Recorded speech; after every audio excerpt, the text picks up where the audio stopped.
Moción de censura en Outes. O Partido Popular e o concelleiro díscolo do Partido Socialista Tono Caamaño, que a pasada semana decidira abandonar o goberno tripartito, presentaron unha proposta para un cambio de goberno. A dirección provincial do PSOE xa amosou o seu rexeitamento a este acordo. Aseguran que Caamaño xa non conta co apoio do partido.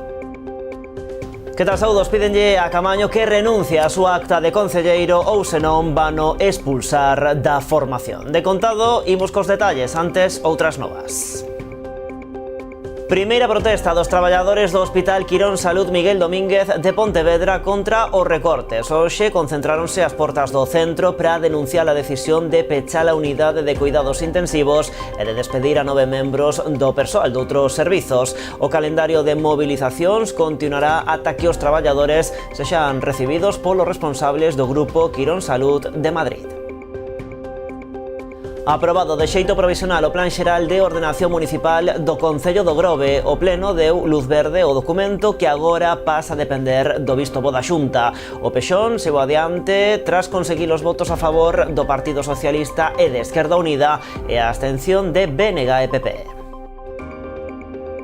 Xa entraron en vigor os cambios circulatorios na contorna da Praza do Centenario e ao Auditorio de Ribeira. Buscan mellorar a fluidez do tráfico no centro urbano. A Rúa Mariño de Ribera pasa a ser de dobre dirección, mentres que as rúas da Feira, Pedro Arias e Barbanza cambian de sentido. O campo de fútbol José Betanzos do Val, no Concello de Meis, será obxecto de distintas obras de mellora. Na instalación vaise levar a cabo unha remodelación dos vestiarios e unha posta a punto das gradas. Este conxunto de melloras ten un orzamento de 104.000 euros con cargo ao Plan Extraordinario de Infraestructuras Deportivas da Deputación de Pontevedra. Hoxe nas novas tamén coñeceremos a programación do Entroido de Boiro. O municipio volverá a vivir por todo alto o seu entroido con citas para todos os públicos. Ademais das actividades organizadas polo Concello, co desfile de disfraces á cabeza, destacan as citas promovidas polas asociacións como a Festa da Orella de Porco da Boliña ou o Festival das Peñas. A programación arrancará o 27 deste mes. Están vendo as novas do día en Canal Rías Baixas. Comezamos con esa moción de censura en Outes.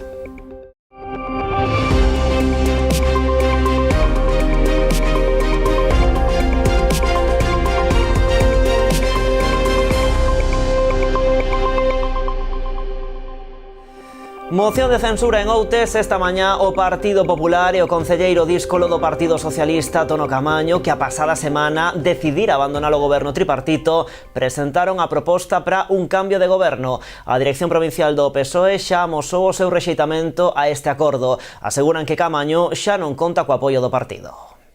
Non tardou nin unha semana dende que anunciara a súa marcha do goberno tripartito, do que formaba parte xunto con Compromiso Outes e BNG, para dar a badalada e promover xunto co Partido Popular unha moción de censura.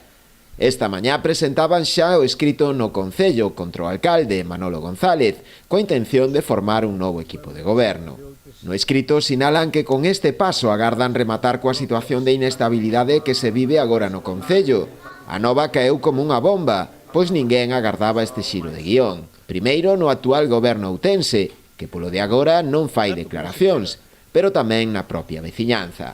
A que si mostrou xa públicamente o seu rexeitamento a este acordo foi a dirección do Partido Socialista. Dende a Executiva Provincial desautorizan esta moción de censura, deixando claro que se trata dunha decisión persoal, que en ningún caso conta co apoio da formación. O que dende logo non ten ningún tipo de explicación e non entendemos é o que acaba de pasar no día de hoxe, que é presentar unha moción de censura da man dun partido que está no lado oposto á forma que nós temos de gobernar. Entón, claro, a dirección do partido é clara no seu comunicado cando di que non está autorizando este tipo de acción. Dende o PSDG-PSOE din que tomarán todas as accións disciplinarias e regulamentarias pertinentes, pedíndolle a Tono Caamaño que renuncie a súa acta de concelleiro, ou senón procederase a súa expulsión do partido. Solicitarlle aos compañeros de Outes cordura, que razonen, modifiquen, que corrijan no posible as accións que acaban de sacar adiante. Entendo que terán os seus motivos, pero o Partido Socialista está por encima de todos, os veciños están por encima de todos, pero os veciños nunca entenderán ir da man dúas formas de facer política totalmente distintas. Os compañeiros de Otos poden mellorar a calidade de vida dos veciños, pero non a calquera precio. Ante este novo panorama, ábrese agora un período de 10 días hábiles para a celebración do Pleno, onde se someterá a votación a moción de censura, que determinará se hai ou non un cambio de goberno. A moción chega tras máis de medio ano de mandato, a primeira vista tranquilo, sen signos evidentes de discrepancia que puideran desencadear nesta ruptura no seo do goberno tripartito outense. Bueno, veámoslo tamén agora en titulares. Aprobado de xeito provisional o Plan Xeral de Ordenación Municipal do Concello do Grove. O Pleno deu onte luz verde a ese documento que agora pasa a depender do visto bo da Xunta. Nas anteriores ocasións nas que o Pexón chegou á Administración Galega, no 2019 e no 2021, tanto Patrimonio como Portos de Galicia emitiron informes negativos que frearon a súa tramitación. O Goberno local volve a intentalo despois de facer as adaptacións demandadas polos organismos autonómicos. Entre os cambios está a incorporación de máis de 100 elementos catalogados ou o paso de 600 metros cadrados a 750 nos núcleos comuns de San Vicente e Estonllo. O Pexón saiu adiante tras conseguir os votos a favor de PSOE e de Esquerda Unida e a abstención de BNG e PP na sesión plenaria celebrada onte. E o Pleno de Rianxo aprobou a pasada tarde a conta xeral de 2023. O Goberno contou co apoio do Partido Popular e do BNG, que votaron a favor de darlle o visto bo ao documento que xa fora sometido á exposición pública. Tras superar este trámite plenario, será remitido ao Consello e ao Tribunal de Contas de Galicia para a súa fiscalización. Dende o Goberno expresaron a súa satisfacción por este novo paso que dá cumprimento a unha obriga da Administración Municipal en materia de transparencia e permite ademais ao Concello Rianxeiro concorrer a diferentes liñas de subvención.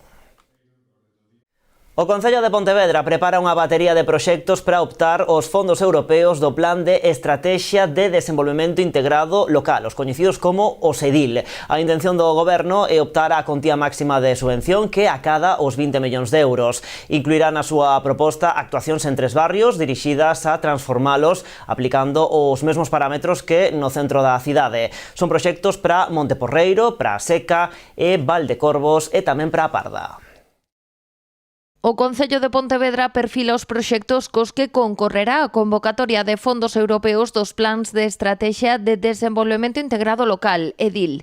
Como máximo podería conseguir ata 20 millóns de euros de financiamento, dos cales 8 terían que ser achegados polo Concello. Si concederan estos fondos, pois podedes comprender que sería unha transformación radical tanto de Monteporreiro como da Seca como da Parda. Quer dizer, sería unha transformación radical dos barrios da cidade, cos mesmos parámetros que no centro. Neste marco, o Concello encaixa propostas para 3 barrios da cidade. A actuación máis ambiciosa proxectada para Monteporreiro, máis de 10 millóns de euros para a renovación integral do campo de fútbol, a rehabilitación do centro social coa creación dunha aula TIC, a construción dun novo pabillón de deportes e a rehabilitación das principais rúas. A rehabilitación integral e reforma urbana das rúas Alemania, Irlanda, Luxemburgo e Reino Unido entre Irlanda e Luxemburgo.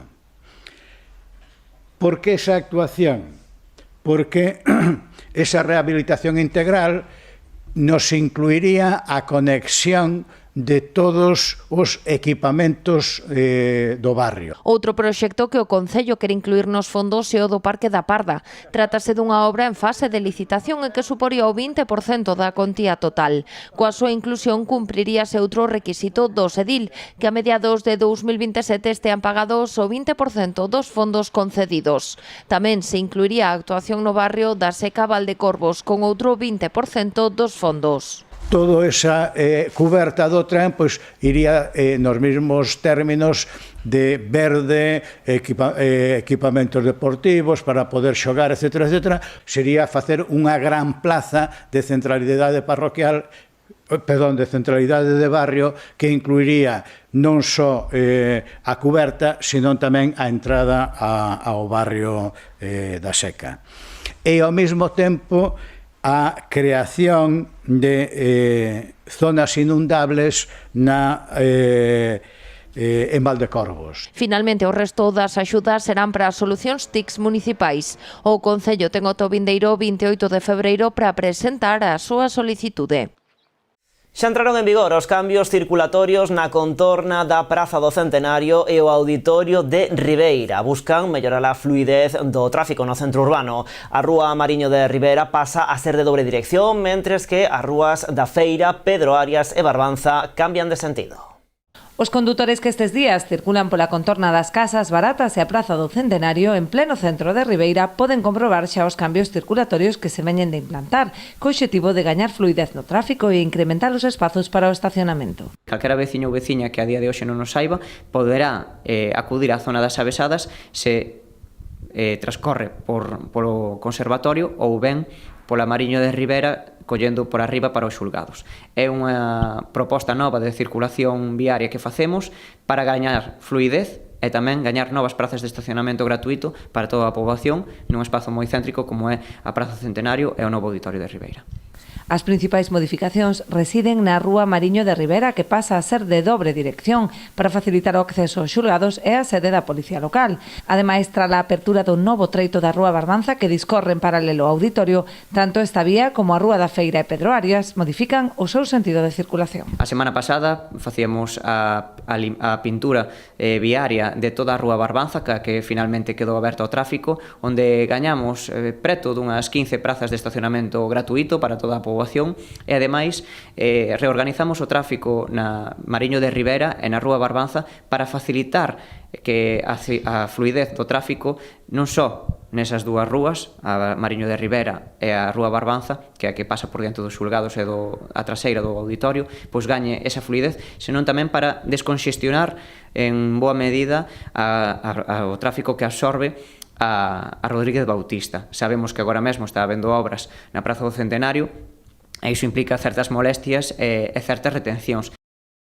Bueno, pois dende o Partido Popular agardan que estes cambios leven aparelladas outras melloras na zona, como a retirada dos vehículos abandonados ao carón dos xulgados. Trátase dunha bella demanda da cidadanía e dos populares que xa iniciaron os trámites para acabar con este vertedoiro en pleno centro urbano. O PP de Ribeira denuncia a existencia de varios puntos de vertido incontrolados en todo o termo municipal. Un dos que máis preocupa aos populares é o depósito de vehículos abandonados ao carón dos xulgados. Denunciar tamén o estado no que se atopan un montón de puntos de vertido incontrolado e puntos, dende logo, que quitan moitísimo valor ao que é o embelecemento do noso concello, e un deles, pois, como non pode ser de outro xeito, é pois todo ese monte de ferralla que hai na zona do xulgado. Aí temos pois restos de vehículos que no seu día foron requisados polo xulgado. Antes de deixar o anterior goberno, nós habíamos feito pois unha solicitude ao xulgado e tamén á Dirección Xeral de Xustiza para poder facer pois retirar todo ese lixo que aí se atopa, e efectivamente logo chegaron esos trámites de aceptación. Tras obter a correspondente autorización por parte do xulgado, solicitouse a limpeza da parcela, co fin de que a Dirección Xeral de Xustiza proceda á retirada dos restos dos vehículos. Sen embargo, o PP denuncia falla de colaboración por parte do Executivo local. A día de hoxe, a pesar que, si mal non recordo, en setembro-outubro do ano 2023, eu fixen unha solicitude ao Concello de Ribeira pedindo que, por favor, se limpiase esa parcela para que Xustiza pudese sacar pois todos esos restos de vehículos que quedan e identificar para enviar ao xulgado pois esas matrículas ou o pouco que quede, pero que é un trámite que dende logo hai que facer. Non se fixo nada do Executivo local, non se limpou esa parcela, non se colaborou para poder retirar de aí, como digo, un punto de vertido incontrolado. Agora que, ademais, o goberno tripartito presume de que vai a facer unha obra polo PSTD para mellorar pois esa subida a San Roque, un PSTD que foi impulsado ademais polo goberno anterior, pois eu lle pido que faga caso tamén pois a esa solicitude que non só lle fai o Partido Popular, sino que lle fai tamén a Dirección Xeral de Xustiza, para que limpe esa parcela, para que colabore, para que mostre e, como sempre pide, que haya unha colaboración sana entre administracións. Os populares instan o Concello a limpar a parcela para poder axilizar a tramitación, co fin de poder erradicar dunha vez por todas un dos puntos de vertido que maior impacto paisaxístico ten sobre a imaxe do Concello.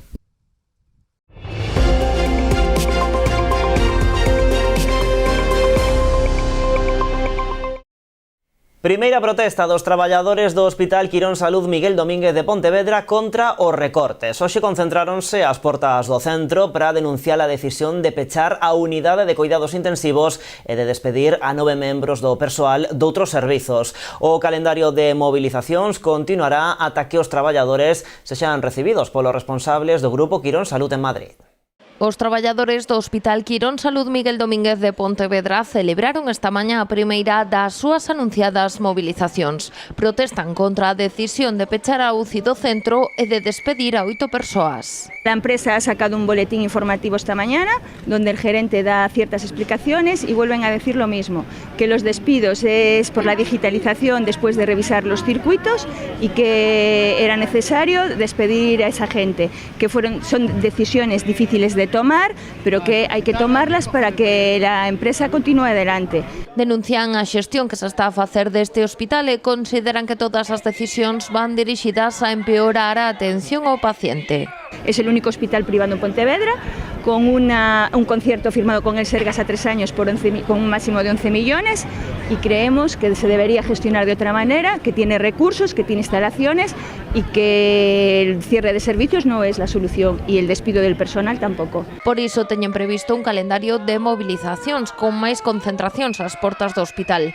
Ademais, o vindeiro martes 18 de febreiro teñen previsto facelo ante o novo Centro Médico de Quirón Salud, situado na rúa San Pedro Alcántara. Nosotros creemos que todo esto lo único que aboca es a un cierre del hospital antes o después, ya que, como sabéis, el año pasado se cerró el INR y este año se cierra la UCI, deja de haber cirugías de guardia y cirugías de carácter urgente. Y entonces a lo que nos lleva esto es a pensar que el año que viene, si vuelve a haber pérdidas en el centro por la mala gestión que se está realizando, va a conllevar nuevos despidos y nuevos cierres de servicios. Dende o comité son moi críticos coa dirección do centro pontevedrés, tanto e así que aseguran que manterán as movilizacións ata que sexan recibidos polos máximos dirixentes do grupo no Estado. Vamos a continuar hasta que nos reciba Madrid. Incluso hemos hablado también con los trabajadores, en caso de que Madrid no quiera venir, a ver si podemos buscar una solución y ir el comité de empresa a Madrid. Pero queremos que Madrid nos dé las explicaciones oportunas sobre la digitalización que no funciona y sobre el cierre de un servicio tan importante como la UCI, que aunque lo han convertido en una URPA, no nos engañemos, una URPA no es una UCI.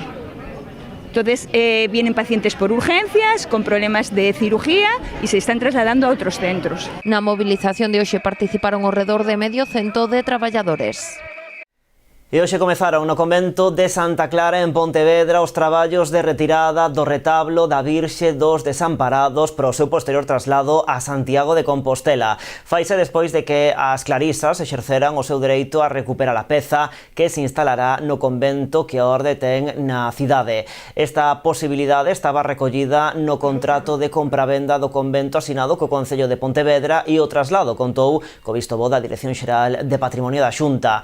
Pola súa banda, dende a Deputación Provincial lamentan a perda da peza que o seu vicepresidente Rafa Domínguez atribúe a unha mala xestión do alcalde capitalino Miguel Anxo Fernández Lores. Domínguez destacou que a vontade do Executivo Provincial é intentar manter o resto do patrimonio de Santa Clara en Pontevedra. Así, insistiu en que as xestións coas clarisas están moi avanzadas e van dixo polo bo camiño de cara á asinatura dun acordo entre as dúas partes. Cambiamos de asunto, o Intecmar traballa xa na súa transformación en Axencia Pública Autonómica.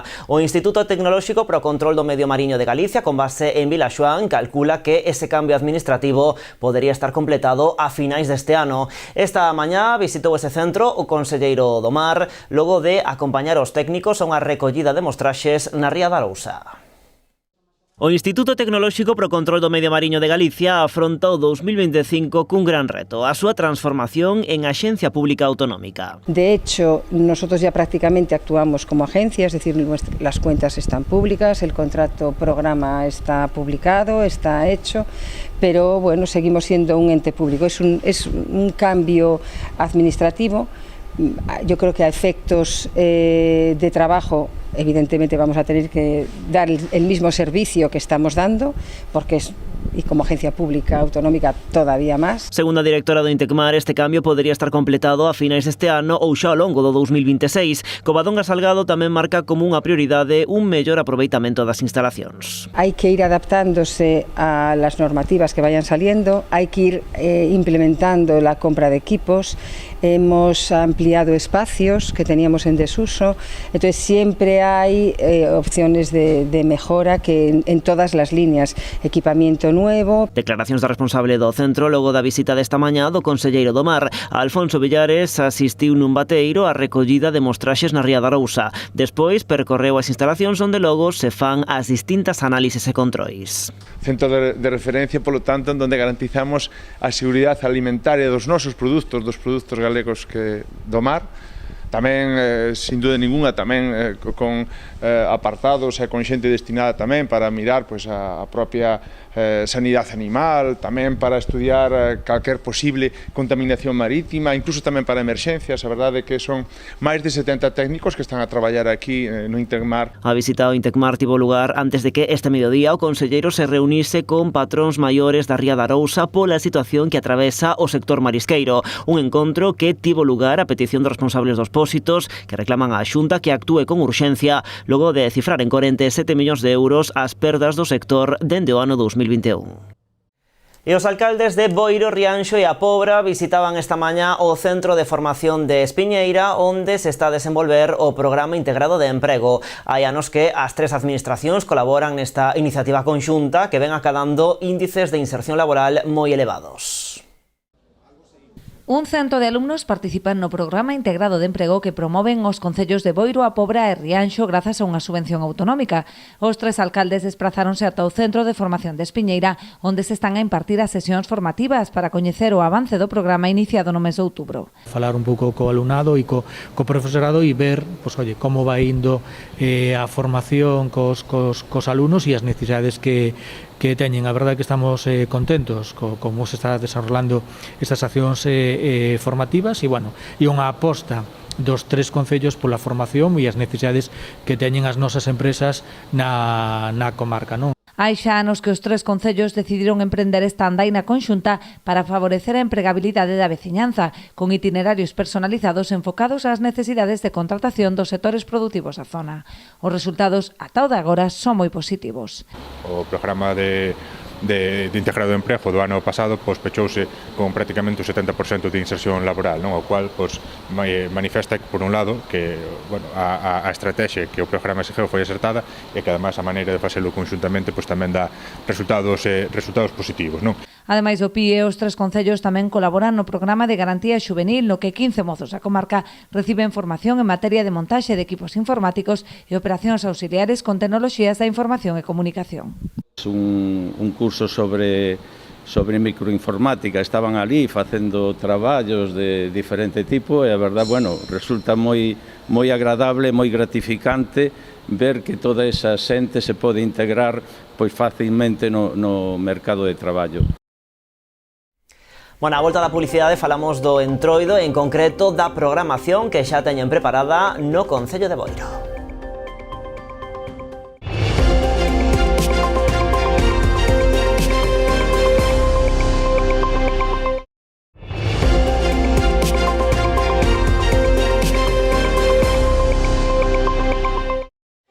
Aquí estamos nas novas en Canal Rías Baixas. A empresa chinesa Sunground investirá no polígono de Nantes en Sanxenxo. A compañía, líder mundial en sistemas de almacenaxe de enerxía, construirá no municipio un parque de baterías. Trátase de elementos dunha potencia de 20 megavatios para almacenar enerxía. É a primeira instalación deste tipo que se desenvolve en Galicia e das primeiras en España. Segundo explican, o mecanismo permite equilibrar a potencia enerxética da rede para satisfacer a demanda en momentos proxectos nos que a produción de enerxía renovable, fotovoltaica e eólica diminúe polas condicións climatolóxicas. Esta estabilización do mercado ten varias vantaxes. A primeira sobre o prezo medio da enerxía, algo que beneficia aos consumidores. A segunda, para facilitar as estrategias investidoras e de produción das empresas. A construción deste parque de baterías no polígono empresarial de Nantes suporá un investimento de máis de 6 millóns de euros. Desta contía, o PERTE de renovables do Goberno Central achegará o 25%, 1,6 millóns de euros.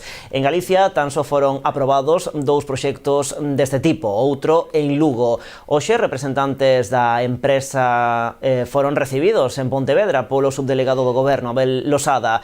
Abel Losada trasladou a súa satisfacción por esta decisión da empresa, proxecto que asegurou forma parte dunha liña tecnolóxica de vanguarda que ten que desenvolverse no contexto xeral de transición enerxética.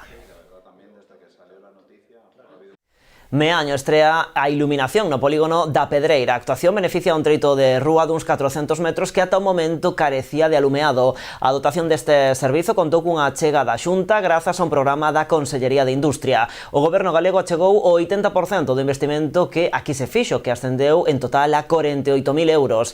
Esta non é a única achega que a Xunta fixo neste parque industrial de Meaño, porque recentemente tamén se levou a cabo a ampliación da rede de saneamento. Neste caso, o investimento fora de 53.000 euros, dos que o Goberno galego aportara 43.000. Esta mañá visitaron a zona o delegado da Xunta en Pontevedra, Agustín Reguera, e o alcalde de Meaño, Carlos Vieites.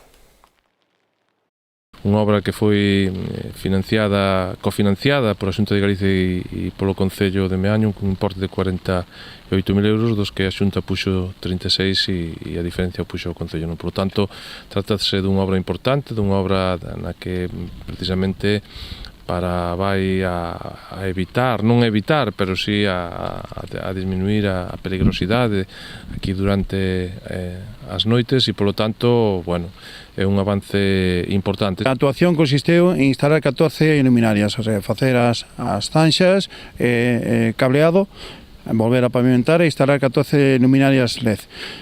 Que conseguimos con isto? Pois rehabilitar, digamos, millar as infraestructuras do polígono. Era un tramo que nos quedaba.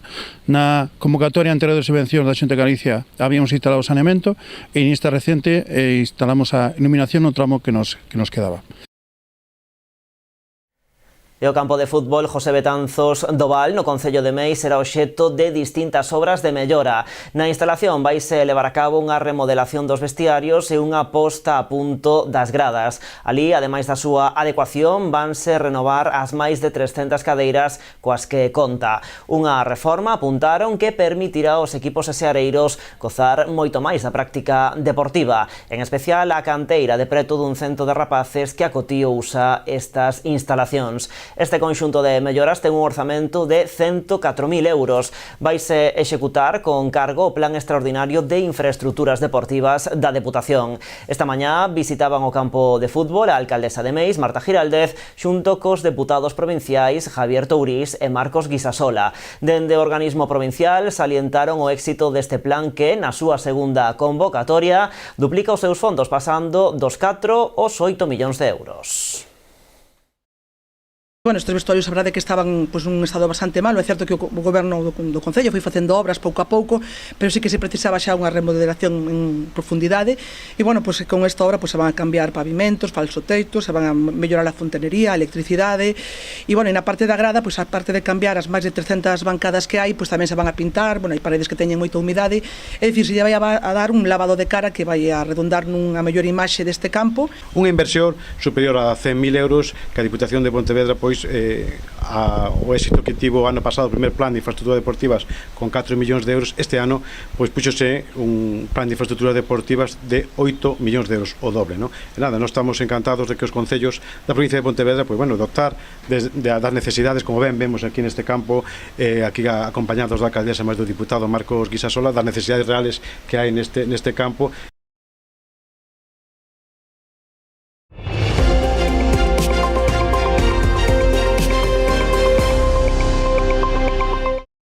Novo premio pro modelo urbano de Pontevedra. A cidade é a flamante gañadora do terceiro premio internacional A cidade e a xente Memorial Eusebio Leal Spengler, tras ser escollida polo xurado por enriba da capital de Colombia, de Bogotá. Nas anteriores edicións, as cidades gañadoras foran a argentina Rosario e a brasileira Sao Paulo. Unha delegación pontevedresa recollerá o galardón do 8 ao 10 de abril en San Xosé de Costa Rica, no marco do Congreso Internacional de Paisaxe Urbana. Bueno, pois en Sudamérica ainda digamos, debía ser case dos poucos sitios onde non tivéramos algún tipo de recoñecemento. Si tuvemos visitas e si tuvemos, digamos, interese por porque explicáramos o noso modelo, pero algo ainda non houbera. Creo que como dixen antes, creo que é abrir un campo dunha relación que aparte creo que é relativamente máis fácil non ter aproveitar os contactos, o prestixio que se pode coller en Iberoamérica, non? En Latinoamérica, que outros mundos, non? Como pode ser o anglosaxón, o que si xa nos deron recoñecementos e demais. Eu creo que é sumamente interesante, non? Aunque, bueno,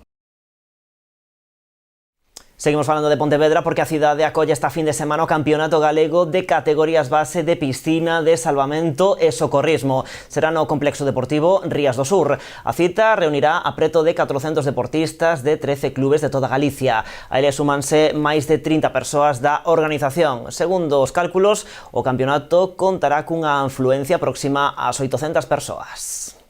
Que son campeonatos que a nos interesan moitísimo, porque cando se falan das categorías de alevín, infantil, cadete, xuvenil, aparte de vir e practicar deporte, como digo, obxectivo básico, pois é moi importante para o dinamismo económico da nosa cidade, xente que se achega, que queda, que consume, e polo tanto estamos traballando na dirección e na liña de goberno que nos propuxemos, que era traer este tipo de campeonatos porque enriquecen a vida da cidade. Atrae a moita familia, non só pais, sino avós, tíos, que veñen a acompañar os deportistas e a estar animando dende a grada. Con que este campeonato é moi bonito e atrae moita xente, como ben dís, para o dinamismo tamén da cidade e ademais para ir empezando máis adiante ir traendo deportistas de alto nivel, categorías absolutas, porque a piscina o merece e os deportistas queren estar nestas instalacións. E Boiro volverá a vivir por todo alto o seu entroido con citas para todos os públicos. Ademais das actividades organizadas polo Concello, co desfile de disfraces á cabeza, destacan as citas promovidas polas asociacións como a Festa da Orella de Porco da Boliña ou o Festival das Peñas. O xoves de Abadesas en Cabo de Cruz abrirá a programación do entroido o día 27 de febreiro, trasladándose ás rúas de Boiro Benres, con charanga e animación musical pola Rúa Peonil. O sábado 1 de marzo será a xornada máis completa coa Festa da Orella de Porco da Boliña, que comezará ás 7 da tarde no campo de Revelar. Vamos a ter para degustar produtos típicos de entroido, que gracias aos veciños e outras persoas, e como non a Miguel Mosteiro, un ano máis, que se ofreceu a facernos orellas, filloas, flores, produtos típicos, non? E a orella de porco, que, esa facémola nós, non? Temos aí ao noso gran cociñeiro Vicente, que facémolo entre todos, pero ele é o que se encarga máis ben deso. Tras degustar esta ampla e variada oferta de produtos do entroido, os boirenses teñen outra cita a partir das 11 da noite na Praza do Concello. A Asociación Peñas Boiro volve a organizar esta festa nocturna coa actuación de Euforia Disco Móvil. Que este ano, como ven sendo habitual nos últimos 3, vámola a facer na Praza do Concello. Este ano seguimos co mesmo horario de todos os anos, estamos desde as 11 da noite hasta as 3 da madrugada e teremos a macrodiscoteca móvil Euforia Disco Show cos DJs Marcos Magán, Toni Seijas e DJ Xacobo de Mínimo Eventos. O domingo estará dedicado aos máis cativos co concurso infantil, mentres que o martes de entroido tocará aos adultos, que poden participar no desfile de disfraces individuais por parellas ou en carroza. O martes de entroido, o día dos concursos, das carrozas, do desfile, que sabemos perfectamente que é un día importante, que hai unha multitud de xente no noso concello, e ademais que é un día moi animado e festivo para disfrutar desta festa de entroido, que será, bueno, a partir das 5 da tarde. Empezaremos a colocar a todas as persoas que se apunten ao concurso, tanto de individuais, parella ou carrozas, e que fan un percorrido pola Rúa Peonil e acaba pola Rúa Principal, chegando á Praza do Concello, onde teremos animación con DJ e un presentador especial que nos acompañará este ano, que está aínda por desvelar, e esperemos que disfrutemos moito. O domingo día 9 as celebracións do Entroido chegan á súa fin cunha sucesión de enterros durante toda a xornada. Pola mañá terá lugar o do Farruco en Cabo de Cruz e o da Cunca en Praia Xardín, seguido pola tarde do Oso en Abanqueiro e o Felipiño en Escarabote. Pois así, un chisquiño máis preto do Entroido, imos rematando xo tempo das novas. A actualidade continúa en canalriasbaixas.com e tamén nas nosas redes sociais. De contado, aquí en Canal Rías Baixas, o programa Falemos. Como sempre, graciñas por estaren aí.